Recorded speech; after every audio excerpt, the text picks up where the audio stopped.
गरीब साध साध सब नेक हैं, आप अपनी ठोरे, जो सतलोक ले जावेंगे वो साधु कोई और।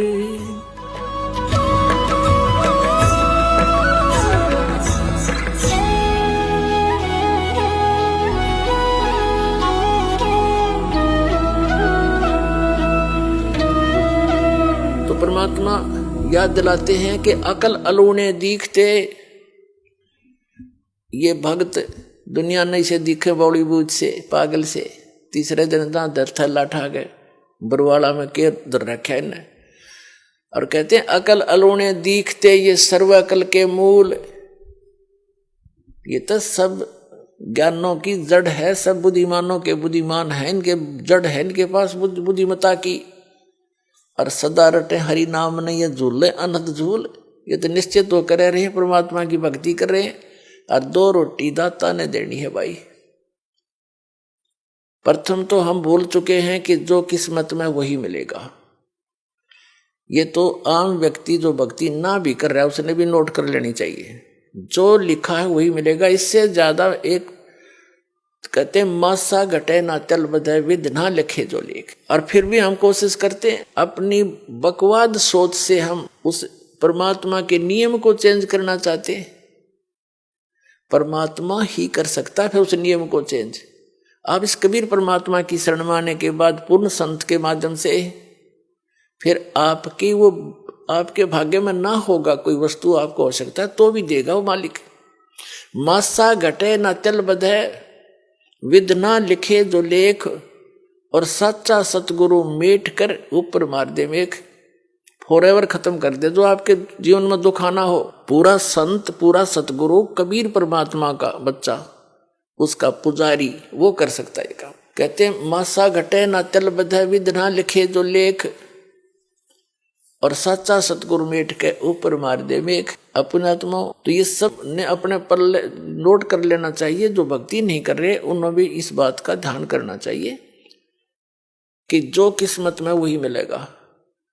हम चोरी करके हेरा फेरी मिलावट करके कुछ भी बकवाद करके धन प्राप्त करेंगे वो आपको घनी हानि करेगा, और वो धन रहेगा नहीं और पाप ज्यों के त्यों रह जाएंगे। उसके कमाने में जो आपने कर्म किए 2 नंबर से काम करके, चोरी ठगी डाके डाल के मिलावट करके रिश्वत लेकर हेरा फेरी करके, तो वो पैसा आपके लिए दुश्मन बनेगा। पैसा तो जाएगा ही जाएगा, और वो पाप शेष रह जाएंगे जो आपने भोगने पड़ेंगे। ऐसे बहुत से प्रमाण है। और हम अपनी सोच से और परमात्मा के विधान चेंज करना चाहते हैं तो महामूर्ख है हम।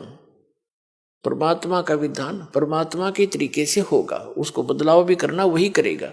उसने तरीका बता दिया है कि परम संत की शरण में आकर के सतभक्ति करने वाले के फिर सभी पाप प्रारब्ध के पाप कर्म भी नाश हो जाया करते हैं। अब कोई कहता है कि प्रारब्ध में जो लिखा है वो तो आपने भोगना ही पड़ेगा।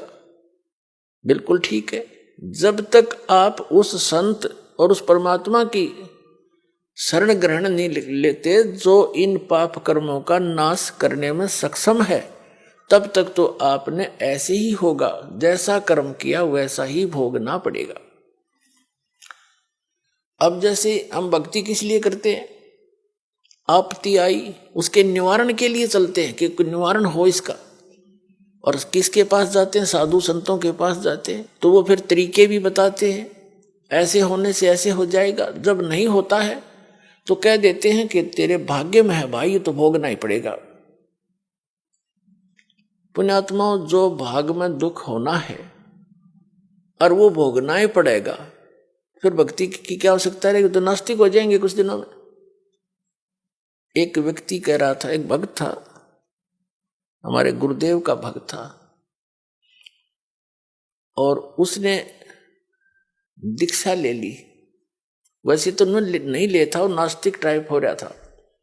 फिर किसी से उसने हाथ दिखा लिया, अपने जो जंतर मंत्र ये ज्योतिष वाले होते हैं, पामिस्ट,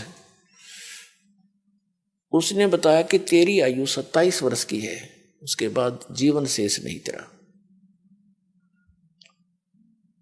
उसको चिंता बनी, क्योंकि जब तक मृत्यु ना दिखे इंसान ने तब तक यू अंडी पा क्या अंडा है, फिर नहीं समझता किसी ने।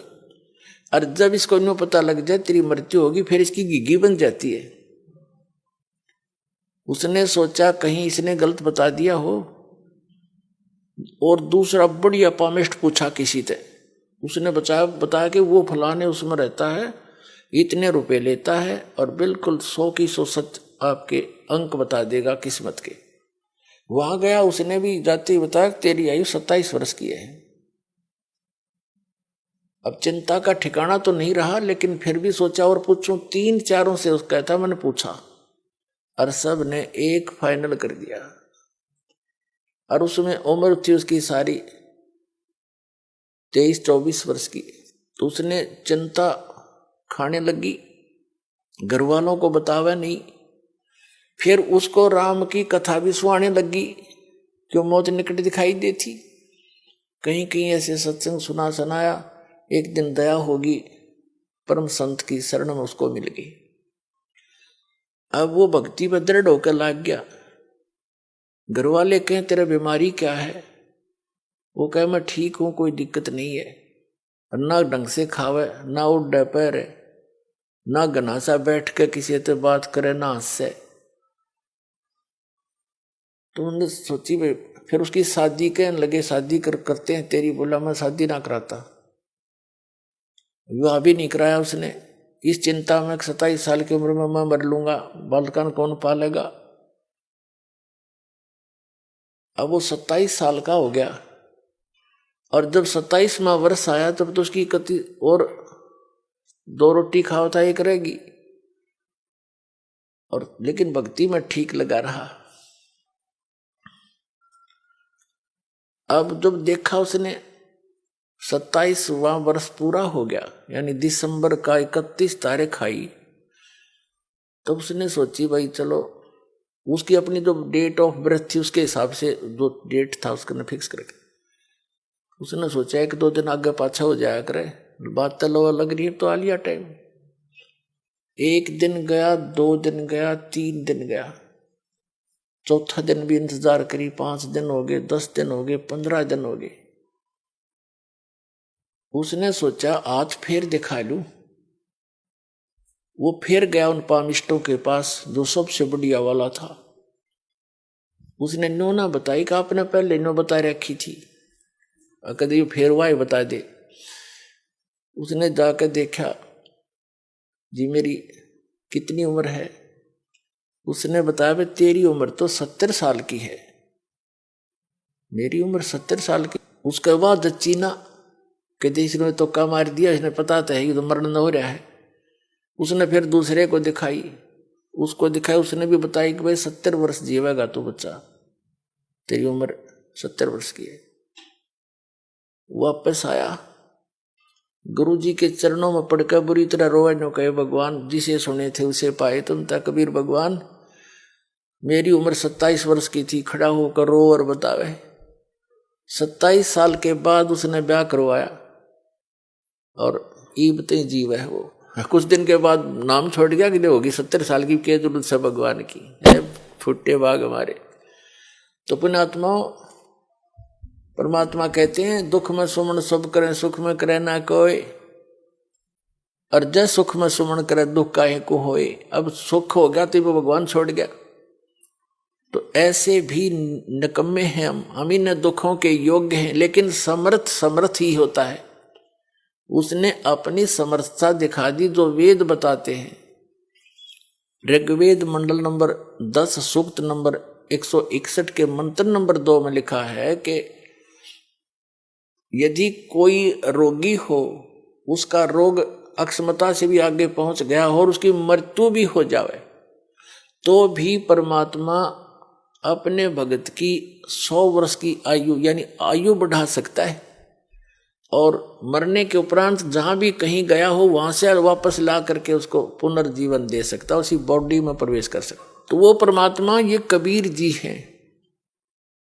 तो कहते मासा घटे न तिल बधे, विद ना लिखे जो लेख, और सच्चा सतगुरु मेट कर ऊपर मारे मेख। अब मेख मार दी उसकी, परमात्मा ने बढ़ाकर उसकी खत्म कर दिया कि नहीं मरेगा। और ये है समर्थ की शक्ति। लेकिन हम सत्संग के अभाव से फिर विचलित हो जाते हैं। उसने अपना फिर जीवन नाश कर लिया मूर्ख ने। वो फिर हमारे गांव में ब्याह गया था, 27 साल का हो रहा था, और हमने उसका खूब याद है ये बातें। तो पुण्यात्माओं, आपका सौभाग्य, आपने ये वचन भी सुनने को मिल रहे हैं। न काल तो आपके कान के छींट भी ना लगने देश ज्ञान की। कोई कितना फंसा रखा है, कोई कितना उलझा रखा है, कोई वैष्णो देवी पर जहाँ बेचारे इतने पहाड़ों पर चढ़ जाते हैं, कोई सालासर जा रहा है, कोई बालाजी जा रहा है, कोई मंदिर मस्जिद गुरुद्वारों में ही अपना भक्ति का आधार बनाकर जा रहा है। ये सब काल के द्वारा भ्रमित कर दिए। अब ये ज्ञान शुरू किया परमात्मा ने, और जो यहाँ आएगा उसका कल्याण अवश्य होगा, और उसके ये सुख अवश्य मिलेंगे उनको।